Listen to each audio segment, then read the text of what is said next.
Madanpur union এবং Dhamkar union পুলিশের programme অনুযায়ী ওই দুইটা ইউনিয়নের সেক্টর ইনচার্জ ছিলাম আমি, সাব সেক্টর ইনচার্জ।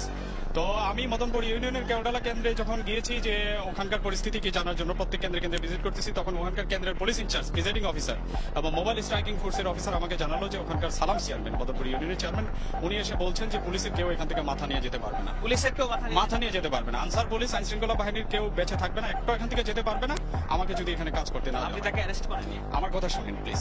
তো আপনার এখানে কাজ করতে দিতে হবে, আমার মতো করে কাজ করতে দিতে হবে, আদারওয়াইজ কেউ যেতে পারবে না। এই কথা শোনার সাথে সাথে চেয়ারম্যান সেখানে ছিল না, আমি লোকজন পাঠাইছি যে চেয়ারম্যানকে নিয়ে আসো, তার সাথে কথা বলো।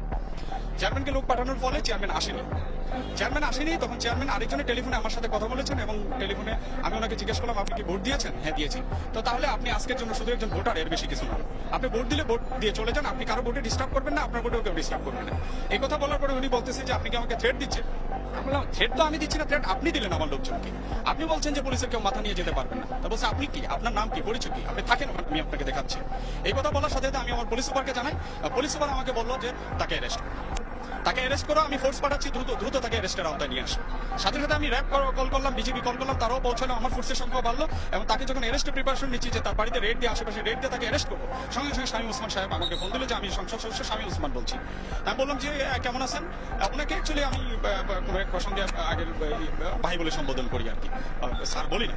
এনিওয়ে, তো উনি বললো যে তুমি আমার চেয়ারম্যানকে অ্যারেস্ট করার প্রিপারেশন নিচ্ছ কেন? আপনার চেয়ারম্যান কেন্দ্র দখল করতে আসলে আমি অ্যারেস্ট করতে নিব না, আর আপনার চেয়ারম্যান কিনা এটা তো দেখার বিষয় না।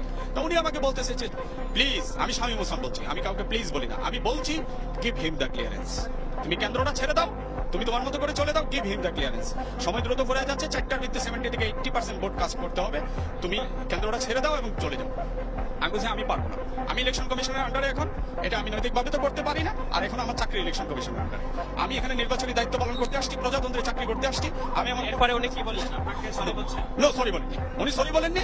পরবর্তী সময় উনি আবার ফোন দিলেন, ফোন দিয়ে আমাকে ফোন দিয়ে রেখে উনি প্রধানমন্ত্রী PS1 জনৈক মালিক সাহেবের সাথে কথা বললেন এবং বললেন যে আমি মালিক বলছি, তুমি প্রধানমন্ত্রীকে বলো আমি কি রাজনীতি করবো কি করবো না, আমাকে শোনাচ্ছে ফোনে। আমি বলছি আপনি কার সাথে কথা বলেন দেখার বিষয় না, আমি খুব ছোট অফিসার, আমি এখানে দায়িত্ব পালন করতে আসছি, আমার দায়িত্বটা আমাকে পালন করতে দিন। বলছে কুত্তার বাচ্চা, শুয়োরের বাচ্চা, বাস্টার্ড, তুই কি পারবি কর, তোর আমি দেখে নেব।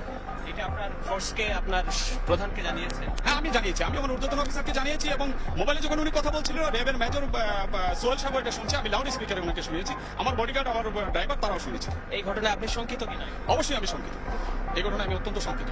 উনি আমাকে সরাসরি থ্রেট করেছে, হুমকি করেছে এবং উনি কেন্দ্রের ক্লিয়ারেন্স চাচ্ছে যে তুমি অ্যাক্সেস দিয়ে দাও, ক্লিয়ার করে দাও। সেটা তো আপনার অনুমতি নাই। আমি এটা করতে পারি না, অনুমতি থাকুক বা না থাকুক, আমি পুলিশ অফিসার হয়ে কি কেন্দ্র আরেকজনকে ভোট ছাপানোর জন্য দিয়ে দিতে পারি নাকি?